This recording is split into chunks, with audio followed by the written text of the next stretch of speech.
واشتباكات كده بين اللاعبين، هنشوف ايه السبب.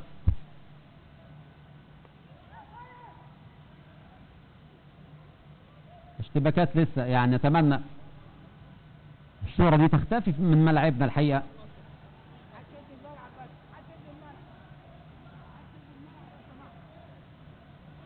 يحيى التراوري واحد لاعب النادي المصري، اعتقد يمكن عاشور ولا ايه، هنشوف.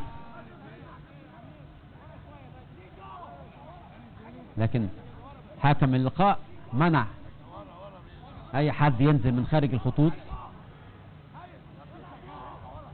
هنستكمل مع حضراتكم. بدأنا نلعب في الوقت البدل الضايع، لسه النتيجة كما هي، التعادل السلبي بدون اهداف. كل الناس والمتابعين هنا في ملعب الاسماعيلية واقف على رجله الحقيقة.